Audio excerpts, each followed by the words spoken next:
Hello and welcome. Thank you for clicking on this video. If you are into true crime and shocking real-life stories, I promise you will not regret listening to these two interesting stories until the end. Here we go. There are many famous serial killers, even the ones who operated many years ago. Actually, in the past, there were many more serial killers than in the present nowadays. That is, of course, because modern technology in forensics makes it much harder to go unidentified for long enough to become a serial killer. Before, without DNA and many other techniques, serial killers could go for years until they were caught, and many never were. Maybe that creates a special mystery and fame around serial killers, as many remain only a mystery without answers. I'm sure that everybody is aware of the most famous serial killers such as Jack the Ripper, Jeffrey Dahmer, Ted Bundy, John Wayne Gacy, etc. I could go on for long, but there are many serial killers which are still not known so much. Sometimes even not to serial killer stories enthusiasts. Have you ever heard about Anna Drashkin? To get to know this interesting lady, we'll have to go back to the end of the 19th century to a small village of Vladimirovac, which is located in a Balkan region in Europe, in today's territory of country Serbia. If the name Anna Drashkin doesn't ring a bell, don't worry, it doesn't even for the majority of people who live in the area where the following events actually happened. Vladimirovac was a small village which was founded in 1808 when around 250 Romanian families colonized that area. Vladimirovac was located in the Serbian-Hungarian-Romanian province of Banat, which was the military frontier of the Habsburg monarchy at the time. At the beginning of 20th century, the word was spread about a woman whom everybody called Baba Anoika. In English, it would be something like Grandma Anoika. In Balkan region, it is not unusual to call grandma any old lady, not necessarily being someone's real grandmother. The word spread that in the small village of Vladimirovac lives Baba Anoika, which has special powers and helps people to get what they want. At one moment, the word spread so far that people would travel from far away just to visit Baba Anoika, so that she would help solve problems in their lives. Following her husband's death, and with only one of her 5 children alive, she started to experiment with various mixes of herbs to make different types of potions. She even turned one wing of their home in Vladimirovac into a chemistry laboratory. In the beginning, these potions were made to treat different kinds of sickness and help people get rid of their medical discomforts. With time, these potions were made also for non-medical purposes. Baba Anoika started to help soldiers who wanted to get out of military service by pretending to be ill. She would make special mix which would make them ill enough to avoid military service, but later they would be fine. She also started to help wives who wanted to get rid of their husbands. Baba Anoika would make special magic water which would make the husbands, let's say, disappear. She instructed the woman how to give this magic water to their husbands, who would usually die after about 8 days. There is one interesting anecdote about this Yugoslavian amateur chemist. When told about a marriage problem, Anoika would ask her client, "How heavy is that problem?" which actually meant, "What is the body mass of the victim?" She would then calculate the dose of arsenic necessary to make the problem pass away without anyone realizing that they had been poisoned. It is believed that Baba Anuika and her magic potions were responsible for at least 50 deaths, and some calculations are mentioning up to 150 victims. As she lived in the Banat region, she started to be known as Banat Witch. By the 1920s, the magic water business of the Banat Witch had become so lucrative that she was able to hire, let's call him a sales agent, whose sole job was to find potential clients and bring them to the chemist. Of course, few understood the scientific process behind her product, so most of her clients reportedly believed that she had some kind of supernatural power that helped her magically kill people. All this notoriety made Baba Anuika a lot of money, but inevitably drew more attention to her deadly business. In 1924, one of her regular clients, Stana Momirov, used magic matter to kill her husband, Mr. Lazar Ludoshki. And when an uncle of her second husband died in similar circumstances, authorities started asking questions. This was around year 1926. Despite denying ever having sold magic water to them, the analysis of the victims' bodies found traces of arsenic. Also, some of Anuika's clients testified about her services. In the end, this popular herbalist was sentenced to 15 years in prison. She was 90 years old when she received her sentence. She was in prison until she was 98 years old. 8 out of 15 years she got, when she was released because of her advanced age.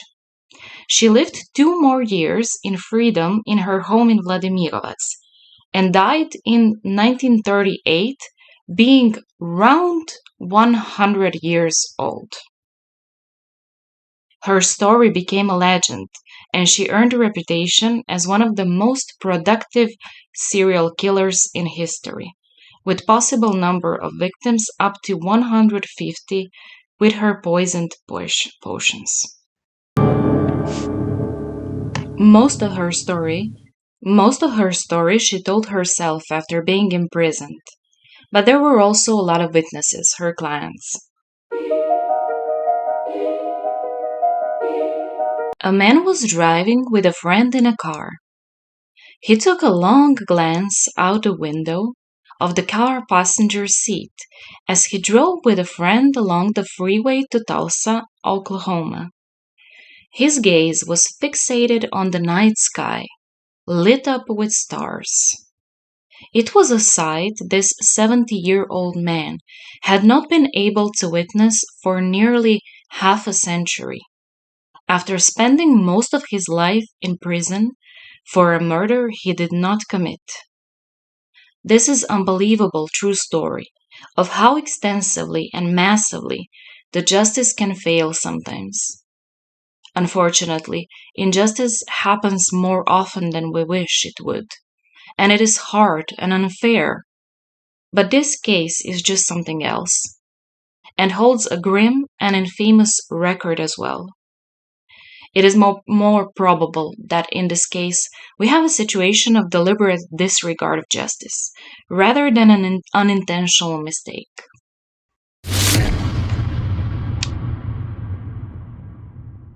It all starts in January of 1975 in Oklahoma. The police arrested several people at one party on some robbery charges, which turned out to be bogus charges anyways, something insignificant. Among these people was a 21-year-old Glenn Simmons. A month before, there was a liquor store robbery in which a store clerk was murdered and one customer heavily injured. They were both shot in the head, but store clerk Carolyn Sue Rogers succumbed to her injuries, and a customer, 18-year-old girl, was in a really bad shape in hospital, but alive.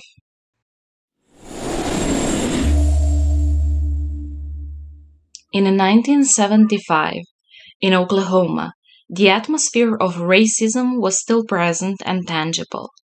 Police had a lot of cases on the books that weren't solved, and there was a lot of pressure on police and courts. As Glenn Simmons was black, when he was already in the police station, the officers asked him to participate in a lineup for a murder in the liquor store. He was young, and this was his first experience with criminal justice system, so he didn't even know that he can decline, and that he had a right to an attorney.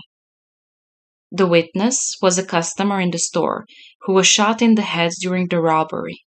She was heavily injured and brought on a lineup only several days after being released from the hospital. The police told that she recognized Glenn Simmons and one other man. In reality, she didn't pick out nor Simmons nor the other guy. She told the police that she couldn't remember much, and during lineup she pointed to the characteristics of several men, none being them too. From 8 lineups, she had identified 4 different possible suspects. However, obviously she couldn't remember well and wasn't sure. By the time of the trial, it was evident that the trial depended on the testimony of this 18-year-old girl. It is just my guess, but I believe that it is possible that this young girl, who wasn't even recovered yet, got scared that she would do something wrong or that possible murderers would go free. And at the trial, she testified that in the lineup she picked up Simmons and his co-defendant, although this is not what actually happened during the lineup. At trial, Simmons testified he wasn't even in Oklahoma at the time of the robbery. He was in Harvey, Louisiana. Several witnesses also testified that they saw him in Harvey that day and the day after. Convicted only based on the testimony of witness with serious head injury, Simmons got death penalty, as well as his co-defendant. Their sentences were later modified to life in prison as the result of a Supreme Court ruling that found the death penalty was unconstitutional due to arbitrary and uneven application. 48 years later, 48 years, almost half a century, in December 2023, an Oklahoma judge declared Glenn Simmons innocent. The judge vacated the 1975 judgment and sentence at the request of the Oklahoma County District Attorney, who said in a news release her office found evidence was withheld from Simmons' defense attorneys. This is so-called Brady violation. A Brady violation is a violation of the Brady Rule, which requires the prosecution to disclose specific evidence it has in a criminal case to the defense. The evidence that the prosecution must disclose is any evidence that could be favorable to the defendant. One of the most important things withheld was that the witness did not pick out Simmons at the lineup. Through the years, Simmons maintained his innocence. Eventually, a private investigator located a report that the 18-year-old witness had identified other subjects and considered her identifications overnight before deciding she was confident in them. That report was never shared with Simmons' defense attorneys at the time of his trial. I would also like to repeat that at trial, Simmons testified he wasn't even in Oklahoma at the time of the robbery, that he was in Louisiana, and several witnesses also testified that they saw him there on the day and the day after. In total, Simmons served 48 years, 1 month, and 18 days following his conviction, earning him a grim distinction. He served the longest wrongful incarceration of any exoneree in the U.S., according to the National Registry of the Exonerations. 。 . 。 . 。 . 。 . 。 . 。 . 。 . 。 . 。 . 。 . 。 . 。 . 。 . 。 . 。 . 。 . 。 。 . 。 。 . 。 . 。 。 . 。 . 。 。 . 。 。 . 。 . 。 . The average length of a wrongful incarceration is just over 9 years, per the registry. Black people are about 7.5 times more likely to be wrongfully convicted of murder in the US than white people, according to the National Registry of Exonerations. Simmons' co-defendant wasn't a part of this release because he was already released on a parole in 2008. Wrongfully convicted people who serve time in Oklahoma are eligible for up to $175,000 in compensation. That would be around 3,600 for each year for 48 years Simmons served. Simmons and his attorneys are hopeful he can receive some compensation for the time he was wrongfully incarcerated. However, that is a process, and there is no news yet that he was approved for compensation and which amount. A man would think that this story cannot be more terrible and heartbreaking.